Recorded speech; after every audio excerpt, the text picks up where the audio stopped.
একজন নামাজ পড়ে না, তারা জিজ্ঞেস করলাম তুই নামাজ পড়িস না কেন? কয় তকদিরি নামাজ নাই। আমি তো তকদিরে বিশ্বাস করি, আল্লাহ তো তকদিরি লেহে, তকদিরি লেহে নাই নামাজ, তার পড়বো কি?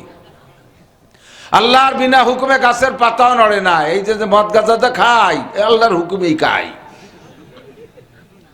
তকদিরে বিশ্বাস। তাহলে এবার এর কি করতে হয়? গালে জুতো যে দুটো বাড়ি দিয়ে কতি যায়, খাইয়ে যা, তকদিরি ছিল খাইয়ে যা, কথা কইস নিয়ে।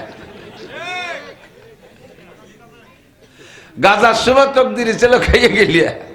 নামাজের সময় তকদির এলাই বললে না, তাহলে জুতোর বাড়ির সময় তকদির এসে খেয়ে চলি যাও, আবার আমারও ফেরত দাও কে? দাও কে? আমি তো অত বিশ্বাসী না। खैर सर जो होता है इंसान से आदमी भी कुछ न कुछ मुक्ता रहा है। ভালো মন্দ যাহা কিছু আদম জাতি করে থাকে, সত্যই তো তাহার মাঝে ইনসানেরও ইচ্ছা থাকে। আল্লাহ পাক অন্য কোন প্রাণীকে মানুষের মতো স্বাধীনও বানায় দেয় নাই, আর মানুষের মতো এত বড় জ্ঞানীও কেউরে বানায় নাই। হাতির এত বড় একটা মাথা, কত বড় মাথা না? ওর মধ্যে আজমন হবে না গিলু? আদামন তো হবে এই গিলু, ওকে একটা সুইও বানাতে পারে? এত বড় বেরেন যে তার কি হয়? সে খালি কলা গাছ ভেঙে খাতে পারে, আর কিচ্ছু বোঝে না, ঠিক না? শক্তির দিক দিয়ে হাতি মানুষের কাছে দুর্বল। কোনদিন হাতি 10-20টা হাতিতে আইসে আমাকে সবাই যে বাঞ্জেছেন যে দলায় ফেলতে পারি নেই। বিটা বিটা হাতি মানুষের কাছে ধরা পড়ে গেছে, সাইরাত পাই সিএল দিয়ে বাঞ্জে তুইছি, আমি দিলি খাবি না দিলি রোজা থাকবি, ঠিক না? শক্তির দিক দিয়ে মানুষ সবচাইতে বেশি আল্লাহ তাআলা বানাই দিয়েছে। জ্ঞানের দিক দিয়ে পরিপূর্ণ, কত কিছু আবিষ্কার করে। স্বাধীনতার দিক দিয়ে মানুষ পরিপূর্ণ, অন্য কাহারও স্বাধীনতা নাই। হাতিটা ধরা পড়ে যায়, নড়াচড়া করতে পারে না। সিংহরে দরিয়ে জেলখানায় যে চিড়িয়াখানার মধ্যে আটকাই তুইছে, বসে বসে 12 মাস কালে এতেকাপ করতেছে। কিছু দিলি খায়, না দিলি না খায়, বসে বসে আল্লাহ বিল্লাহ তসবিহ তাহলিল করে। রয়্যাল বেঙ্গল টাইগার, সুন্দরবনের এত বড় শক্তিশালী বাঘ, একটা বাঘ বল মারি ঢুকছে, এই খবর যদি এনে শোনেন তাহলে একজনও থাকবেন না। আমি যত ভালোই রেওয়াজ করি, সবাই মনে মনে বাঘে আমারই খাবে। এত মানুষ তার এক ভাগে খাতে পারবে না, কিন্তু ভয়টা সবার ভিতরে। এই রয়্যাল বেঙ্গল টাইগারে ধরে চিড়িয়াখানার মধ্যে বাঁধতে তুইছে, নড়াচড়া নাই, খালি জিব্বে পারে, নালাতে তালে রয়েছে, কিছু করতে পারে না, তাই না? তাহলে এইটা করছে কারা? মানুষে করছে না? তো শক্তির দিক দিয়ে আল্লাহ মানুষকে অনেকবার শক্তি দিয়েছে, জ্ঞানের দিক দিয়ে পরিপূর্ণতা দিয়েছে, স্বাধীনতার দিক দিয়ে পরিপূর্ণতা দিয়েছে। আল্লাহ পাক রব্বুল আলামিন আমাদেরকে এই অঞ্চলের হাজারো লাখো মানুষের মধ্য থেকে বাছাই ছাঁটাই করে সাময়িক জান্নাতের বাগানে বসার জন্য যোগ্য মনে করে আমাদেরকেই ডেকে নিয়ে আসছেন। জান্নাতের বাগানে বসার মতো যোগ্য মনে করে আল্লাহ পাক ডেকে এনেছেন, এটা তার সুনিপুণ নির্বাচন। আমরা এই নির্বাচনে নির্বাচিত হতে পেরে শুকর আদায় করি আলহামদুলিল্লাহ। আরবিতে বলে সরফুল মাকানে বিল মাকিন, অবস্থানকারীর কারণে অবস্থানের দাম বাড়ে ও কমে। গত মাস রজব মাস, এ মাস শাবান মাস, পরপর 7টি মাস একটির পর একটি দামি। বিশেষ বিশেষ কারণে এক একটি মাসকে আল্লাহ তাআলা দামি করেছেন। রজব মাসে আমাদের নবী, বিশ্ব নবী মুহাম্মদ রাসূলুল্লাহ সাল্লাল্লাহু আলাইহি ওয়াসাল্লামকে আল্লাহ পাক জান্নাতি পরিবহনে চড়াইয়া দুনিয়ার আরব আমিরাতের ভিতরে অনেক দর্শনীয় জায়গা এক রাত্রে ঘুরাই ঘুরাই দেখাইছেন। সর্বপ্রথম মক্কা থেকে মদিনায় নিয়েছেন 410 কিলোমিটার, সেখান থেকে নিয়েছেন জাবালে তুর 3000 কিলোমিটার, সেখান থেকে নিয়েছেন 3000 কিলোমিটার দূর প্রায় শুআয়ব আলাইহিস সালামের বাড়ি মাদায়েন, সেখান থেকে ওইরকম 3000 কিলোমিটার হবে বাইতুল্লাহাম, হযরত ঈসা আলাইহিস সালামের জন্মভূমি। সেখান থেকে ফিলিস্তিনের বাইতুল মুকাদ্দাস। সমস্ত নবী রাসূলদের রূহকে উপস্থিত করে আসমানের নিচে জমিনের উপরে যত ফেরেশতা ছিল সমস্ত ফেরেশতাদেরকে সামনে পিছে রেখে নবী আলাইহিস সালাতু ওয়াসসালামকে সামনে দিয়ে 2 রাকাত নামাজের ইমামতি করাইয়া ইমামুল আম্বিয়া ওয়াল মুরসালিন ওয়াল মালাকুত, নবী রাসূল ও ফেরেশতাদের ইমাম সাব্যস্ত করে, ইমামের সম্মানে সম্মানিত করে, তারপরে বুরাকে চড়াইয়া একে একে 7 আসমান পার করেছিলেন এক রাত্রে। সারা রাত না, রাতের কিছুক্ষণ। 7 আসমান পেরিয়ে সেখান থেকে বহু উপরে গিয়ে ফেরেশতাদের মসজিদ বাইতুল মামুর, দুনিয়ার মুসলমানদের কিবলা কাবা ঘর আর ফেরেশতাদের কিবলা আসমানের উপরে বাইতুল মামুর, সেটা হুজুর দেখলেন। সেখান থেকে নিয়ে যাওয়া হলো আরো উপরে সিদরাতুল মুনতাহা, সীমান্তের কুলগাছ, তার উপরে জিব্রাইল এবং বুরাকার যাইতে পারে নাই।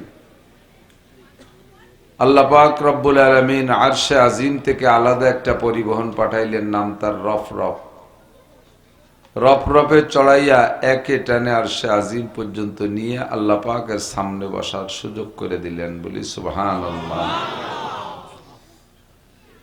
মা কানা বাইনাহুমাল হিজাব, আল্লাহ আল্লাহর রাসূলের মাঝে ওই দিন কোনো পর্দা ছিল না। হুজুর বলেন, রাআইতু রাব্বি লাইলাতা উসরিয়া বি 10 মাররা বিগাইরি হিজাব ইল্লা রিদা আল কিবরিয়া, আমি মেরাজের রাত্রে আমার আল্লাহকে আমি 10 বার দেখেছি আমার চর্মচক্ষু দিয়ে, মাঝে কোনো পর্দা ছিল না। সামনে বসাইয়া আল্লাহ পাক নিজ জবানে সূরা বাকারার শেষ 2 আয়াত পড়াই দিছে। আরশে আজিমে বসে আমানার রসুল থেকে নিয়ে শেষ 2 আয়াত, এটা মেরাজের রাত্রে আসমান থেকে আরশে আজিম থেকে নিয়ে আসছে হুজুর। বাকি অংশ জিব্রাইলের মাধ্যমে শিখাইছে। এরপরে আমাদের জন্য সেরা ইবাদত, মুসলমানদের জিন্দেগির সবচেয়ে বড় ইবাদত, শ্রেষ্ঠ ইবাদত, 5 সালাওয়াত, 5 ওয়াক্ত নামাজ আল্লাহ তাআলা হাদিয়া দিয়েছেন। ইনদা সিদরাতুল মুনতাহা ইনদাহা জান্নাতুল মাওয়া, সিদরাতুল মুনতাহার পাশ দিয়ে 8টা জান্নাত, 7টি জাহান্নাম এপাশ ওপাশ দিয়ে। হুজুর বললেন, জিব্রাইল জান্নাতকে একটু কোন পাশ দিয়ে একটু দেখে যাওয়া যায়, তাহলে যাই একটু উম্মতরে কইতে পারতাম। জিব্রিল বললেন, হুজুর কোন পাশ দিয়ে ফাঁক ফোক দিয়ে না, সরাসরি পুরো 8টি জান্নাত এবং 7টি জাহান্নাম আল্লাহ আপনাকে দেখে যাওয়ার জন্য অর্ডার করেছেন। হুজুর 8টি জান্নাতও দেখলেন, 7টি জাহান্নামও দেখলেন। জান্নাত কতটুকু এক একটা? প্রায় বলমারি থানার সমান হবে। জিব্রাইলকে আল্লাহ তাআলা একদিন হুকুম দিলেন, তুমি একটু জান্নাত দেখে আসো তো কেমন হলো। তো জিব্রাইলের 2টা ডানাকে একবার বাড়ি মারলে 1 সেকেন্ডে 1,86,000 মাইল যায়, এত গতি। তার 600 ডানাকে বাড়ি মারলে কত জোরে যায়? মোটর সাইকেলে 1টা গিয়ার দিলে যতটুক জোরে যায়, 2 গিয়ার দিলে কি তাতে ডবল হয় না বেশি হয়? ডবল হয়। গতি ডবল হয়, অনেক বেশি হয়। 1 গিয়ারে যতটুক শক্তি পায়, শক্তি খুব পায় কিন্তু গতি কম হয়। 2 গিয়ার দিলে শক্তি ধীরে ধীরে কমে কিন্তু গতি বাড়ে। তো 1 গিয়ারের থেকে 2 গিয়ারে ডবল হয় না, বেশি হয়। 3 গিয়ার দিলে 3 গুণ হয় না, আরো বেশি হয়। গিয়ার 4টে দিলি একেবারে ইজি, 5টা থাকলে 5টা দিলে একেবারে ইজি, খালি মুড়াবে না চলবে। তাতে 1 গিয়ারের 5 গুণ বাড়ে না, অনেক গুণ বেশি হয়। তো 2 ডানায় একবারই মারলে যদি 1,86,000 মাইল যায়, 600 ডানায় কত বেগে চলতে পারে? তো জিবরিল আলাইহিস সালাতু ওয়াসসালাম 80,000 বছর উড়ছে। কত বছর? উইড়ে যাইয়া একটা খুঁটি পাইছে জান্নাতের ভিতরে, একটা খুঁটি পাইছে। তো বললেন, আল্লাহ আমি কত দূর আইছি? কয় যে এরকম আর 80,000 খুঁটি আছে সামনে। বিশ্বাস করতেই কষ্ট হয়, কষ্ট হয়। আল্লাহ পাক বলেন, আদাতুল ইবাদিয়াস সালিহিন মা লা আইনুন রাআত ওয়ালা উযুনুন সামিআত ওয়ালা খাতারা আলা কলবি বাশার, আমি আমার ইমানদার নেককার বান্দা বান্দীদের জন্য জান্নাতকে এবং জান্নাতের ভিতরে যা কিছু আছে এমন ভাবে তৈরি করেছি, মা লা আইনুন রাআত, কোন চোখ তা দেখে নাই, ওয়ালা উদুনুন সামিআত, তার বিস্তার বর্ণনা কেউ বলতেও পারে নাই, তোমরা শোনো নাই। জান্নাত কত ভালো। ওয়ালা খাতারা আলা কলবি বাশার, যদি ওলামায়ে কেরাম কোরআন হাদিস দেখে দুই চারটে বলে, তোমাদের মেনে নিতে কষ্ট হবে। হুজুর বলেন জান্নাতি নারীদের ভিতরে আল্লাহ পাক এমন বৈশিষ্ট্য, এমন গুণ, এমন রূপ, এমন সবকিছু রেখেছেন, তাদের রূপের ঝলক এমন, যদি একটা মহিলা তাদের এই কেনিয়াঙ্গুলের একটু মাথা দুনিয়ায় বের করে দিত, তার রূপের সামনে সূর্যের আলো নিভে যাইত। এ কেমন কথা? সূর্যের আলো, দুনিয়ায় যত বড় কারেন্টের যত বড় বাল্ব লাগান, দিনের বেলা সূর্য যদি টকবগায় ওঠে, সূর্যের আলোর সামনে ওই কারেন্টের লাইট যত বড় 1000, 5000, 10,000 পাওয়ারের লাইট, ও কি লাইট দিতে পারে? নিভে যায় না। আর সূর্যের আলো নিভে যাবে মহিলার রূপের সামনে। এরপরে হুজুর বলেন লাউ বাযাকাত ফিল বাহরি লাকানাত আহলা মিনাল আসাল, জান্নাতি হুরদের মধ্য থেকে কোন এক মহিলা যদি তার জিহ্বার থেকে 1 ফোঁটা লালা দুনিয়ার পানিতে ফেলে দিত, সারা দুনিয়ার সমস্ত পানি মধুর চেয়ে মিঠে হয়ে যায়। বিশ্বাস করতে কম মনে আছে, মানে এই জন্য সুবহানাল্লাহ চলে হয়ে গেছে, বলেন না সুবহানাল্লাহ। এই কথাটা মেনে নেয়া ইমানের শক্তি বলেই মেনে নিতে হবে, ইমানদাররা ছাড়া পারবে না মানতে। দুনিয়ার কাফের মুশরিকরা এ নিয়ে ব্যঙ্গ করে, ঠাট্টা করে, সারা দুনিয়ার সমস্ত সুগার মিল, চিনির কল, তাতে যত চিনি হয় সমস্ত সুগার মিলের ডেলিভারি লাইন আমাকে এই মধুমতি নদীর কামারখালীর ওই জায়গা নামায় দিয়ে সারা জীবন ভরে যত চিনি হবে, প্রোডাকশন হবে, সব যদি এক নদীতে ডালে, তাতে কি সারা মধুমতির পানি টুকরো মিঠে বানাতে পারবে? তো সারা দুনিয়ার সুগার মিলের চিনি দিয়ে 1 গাঙ্গের পানি মিঠে বানাতে পারি না, আর 1 বিটি একটু স্যাপ ফেলাই দেবে, তাতে সারা দুনিয়ার পানি মধুসে মিঠে হবে। এরপর পানি কটুক হিসেব আছে হুজুর? এ দুনিয়া কত পানি, আটলান্টিক মহাসাগর, প্রশান্ত মহাসাগর, ভূমধ্য সাগর, বঙ্গোপসাগর, আরব সাগর, কত সাগর, এ সব সাগরের পানি মধুসে মিঠে হবে এক মহিলার একটু থুতু দিলে। এ কথা মেনে নিতে খুব কষ্ট। এর নামই হলো ইমান। আর ওভাবেই আল্লাহ তাআলা তৈরি করে রেখে নিজেই বলেন ওয়ালা খাতারা আলা কলবি বাশার, তোমাকে বললে তুমি মানতেও কষ্ট হবে। এই বিশাল জান্নাত হুজুরকে আল্লাহ তাআলা এক রাত্রে দেখাইছেন, বলবেন সুবহানাল্লাহ। এরপরে দেখে এসে বললেন যে জিবরাইল, এই পাশে যে কালা কালা অন্ধকার অন্ধকারটা এগুলো কি? কয় যে এইগুলো হলো জাহান্নাম। তাহলে ওর তো দায়িত্ব আটা যাবে না। কয় যে না, ওটাও আপনারা ঘুরে দেখে যেতে কইছে। তোর মধ্যে ঢুকলি পুড়িয়ে টুড়িয়ে যাব না? কয় যে আপনি যার সাথে সাথে জাহান্নামের সমস্ত কার্যক্রমকে আল্লাহ তাআলা স্থগিত করে দিবেন। আপনার জন্য জাহান্নামের সমস্ত সাজা শাস্তি আপনার গায়ের জন্য হারাম, স্পর্শ করা হারাম। হুজুর ঢুকে সব ঘুরে ঘুরে দেখে আসলেন এক রাত্রে। এই রাতটা হলো রজব মাস, গত মাসে 26শে রজব দিবাগত রাত। এমন আজীব ঘটনা যে মাসে ঘটে, মাসটা বড় উল্লেখযোগ্য হওয়া দরকার না? আমাদের দেশে 5ই আগস্ট একটা ঘটনা ঘটে গেছে। সেই 5ই আগস্টে কিয়ামত পর্যন্ত জিন্দা রাখার জন্য আমরা কিভাবে সবাই আদা জল খেয়ে নামছি না? হ্যাঁ, ভোট দিতে হবে, গণভোট দিতে হবে, এই স্বীকৃতি দিতে হবে, ওই স্বীকৃতি দিতে হবে। 5ই আগস্ট তো 5ই আগস্ট ঘটছে বাংলাদেশে, এর জন্য বাংলাদেশের ভিতরে কিছু হবে। আর এই যে হুজুরের যে মেরাজের ঘটনাটা ঘটছে, এটা সেই থেকে নিয়ে কিয়ামত পর্যন্ত সারা দুনিয়ার মোমেন মুসলমানের শিক্ষার জন্য ঘটনা ঘটেছে, ঠিক না? কাজেই এই সমস্ত ঘটনা আছে, ওইটা অনেক দামি, এজন্য মাসটা বড় দামি। চলতি মাসের 15ই শাবান, 14ই শাবান দিবাগত রাতটা আসতেছে। আমাদের দেশে একদল শিক্ষিত ভাই বাড়াইছে, নবশিক্ষিত, বাংলা জেনারেল লেখাপড়া কিছু জানে, আরবিতে কোরআন শরীফও শুদ্ধ করে পড়তে পারে না। বোমা মারলে একটা বা বের হয় না, পেটের মধ্যে জাল খাও দিলে একটা আলিফ বের হয় না। এরা কিছু বাংলা বই পুস্তক দেখে এরা পাইছে যে শবে বরাত বলতে কিছু নেই। এরকম একদল আছে, শবে বরাত্রে মিটাই দেয়। তারা আরো পাইছে রমজান মাসে তারাবির নামাজ মোটে 8 রেকাত, এও বলে তারা পাইছে। তারাবির নামাজ কয় রেকাত? 20 রেকাত। ওনরা পাইছে 8 রেকাত। 12 রেকাত নাই। কম টুক না থাকতো, বেশি টুকি নাই। কে হিসেব করছে চিন্তা করতে পারেন? আল্লাহ। তো আমরা বিশ্বাসী তারাবির নামাজ কয় রেকাত? 20 রেকাত, ঠিক না? যদি তারাবি 20 রেখাতি হয় আর তোমরা সাদি সুদি আমাকে যে 8 রেখাত পড়াইছো, কিয়ামতে নবী আলাইহিস সালামের কাছে তারাবির নামাজের হিসাব দিতে গেলি বেড়া হুজুর যদি কায় 20 রেখাত করে জমা দেয়, সেই সময় 12 রেখাত পাবানে কোন জায়গা? আর যদি 20 রেখাতই পড়া থাকে আর হুজুর কয় যে 8 রেখাত করে জমা দাও, তাহলে 8 রেখাত দেওয়ার পরে 12 রেখাত আমার হাতে থেকে যাবে না? তাই তো অন্য কাজ করা যাবে না? অবশ্যই অন্য কাজ করা যাবে, অনেক কাজ আছে। কাজেই ওদের ওই যুক্তি মানা যাবে না। আমরা এক তো হাদিসেও পাইছি, 2 নম্বরে আমাদের যুক্তিতেও মেলে তারাবি 20 রাকাত।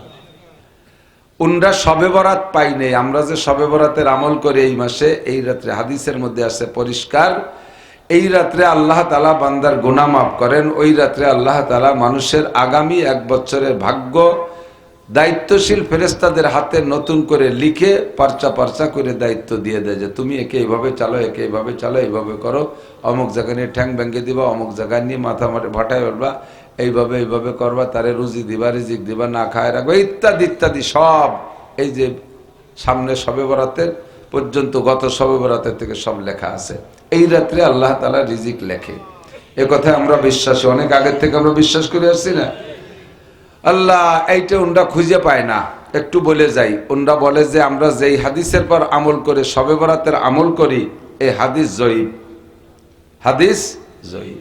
একটু বলি, একটু খেয়াল করেন, একটু বোঝার চেষ্টা করেন। শরীরটা বেশি একটা ভালো লাগতেছে না, এই জন্য কাটা ভাবেই কিছু বলি, শোনা বোঝা যাচ্ছে তো ইনশাআল্লাহ। কিছু আমলি কথা যদি আল্লাহ দেয় বলবো। তো হাদিস জয়ীফ হাদিসের পর আমল করে আমরা শবে বরাত করি। জয়ীফ আর শক্তি, জয়ীফ রে বাংলায় তো আপনারা বোঝেন, জয়ীফ মানে দুর্বল, জয়ীফ মানে দুর্বল, কমজোর। আর এর এগেনস্টে শক্তিশালী হাদিস, কবি মানে শক্তিশালী।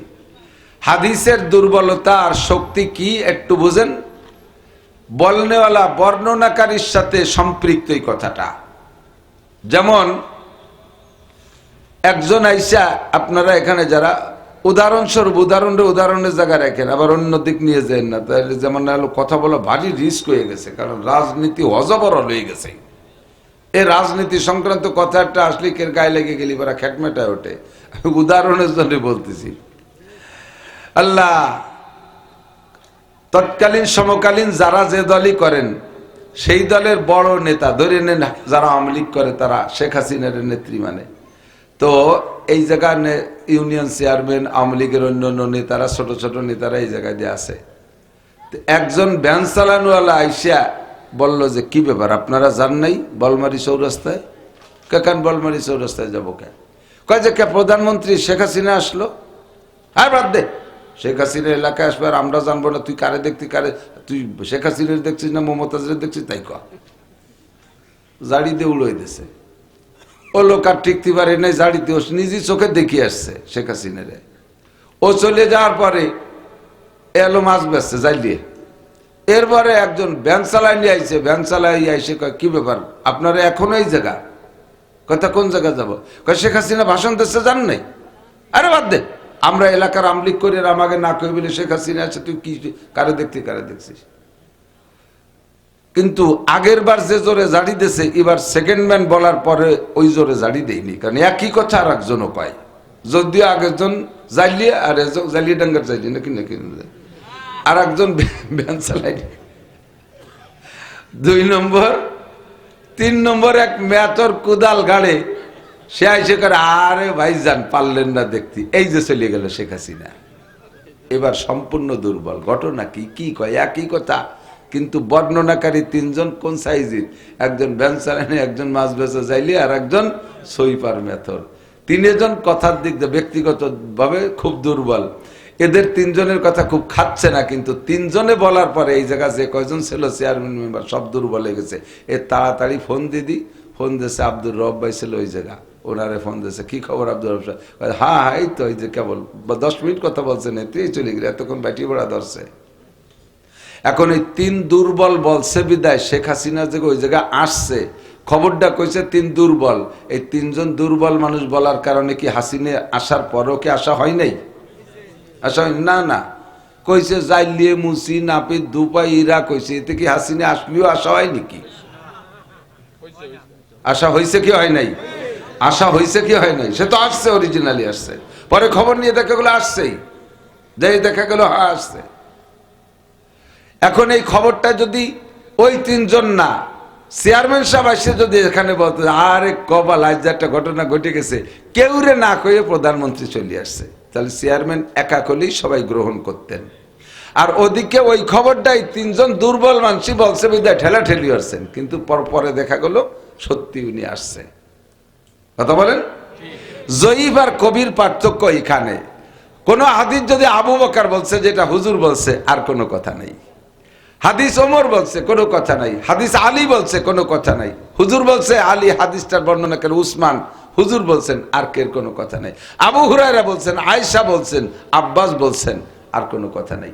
কিন্তু ১৬ লক্ষ নম্বরের সিরিয়ালে দুর্বল সাহাবারা যদি হাদিসটা বলে থাকে, তখন লোক নিয়ে সন্দেহ যে কি বললো কি বললো না, বললো কি বললো না। এখন এই দুর্বল সাহাবীদের ভিতরে যদি একই কথা ৩-৪ জনে বলে, তখন কি আর দুর্বল থাকে? তখন শক্তিশালী হয়ে যায় না?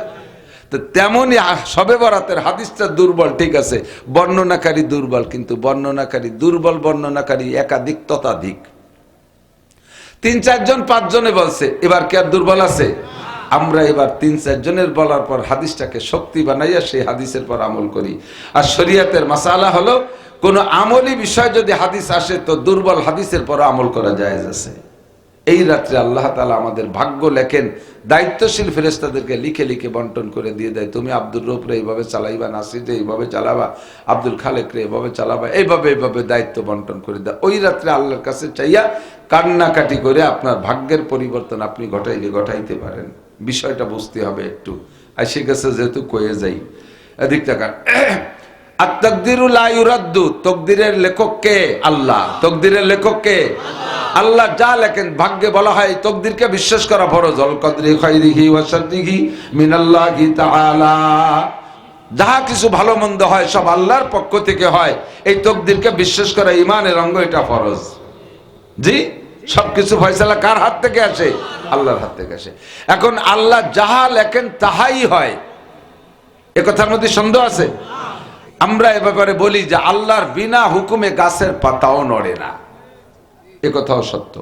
কতক্ষণ একজন নামাজ পড়ে না, তারা জিজ্ঞেস করলাম তুই নামাজ পড়িস না কেন? কয় তকদিরি নামাজ নাই। আমি তো তকদিরে বিশ্বাস করি, আল্লাহ তো তকদিরি লেহে, তকদিরি লেহে নাই নামাজ, তার পড়বো কি? আল্লাহর বিনা হুকুমে গাছের পাতাও নড়ে না। এই যে মদ গাঁজাটা খাই, আল্লাহর হুকুমেই খাই, তকদিরে বিশ্বাস। তাহলে এবার এর কি করতে হয়? গালে জুতো যে দুটো বাড়ি দিয়ে কতি যায়, খাইয়ে যা, তকদিরি ছিল খাইয়ে যা, কথা কইস নি। গাজার সময় তকদিরি ছিল, খাইয়ে গেলি। নামাজের সময় তকদিরি লাই বললে না, তাহলে জুতোর বাড়ির সময় তকদিরি আছে, খাইয়ে চলি যাও, আবার আমারও ফেরত দাও কে? দাও কে? আমি তো অত বিশ্বাসী না। खैर सर जो होता है इंसान से आदमी भी कुछ न कुछ मुक्ता रहा है। ভালো মন্দ যাহা কিছু আদম জাতি করে থাকে, সত্যই তো তাহার মাঝে ইনসানেরও ইচ্ছা থাকে। আল্লাহ পাক অন্য কোন প্রাণীকে মানুষের মতো স্বাধীনও বানায় দেয় নাই, আর মানুষের মতো এত বড় জ্ঞানীও কেউরে বানায় নাই। হাতির এত বড় একটা মাথা, কত বড় মাথা না?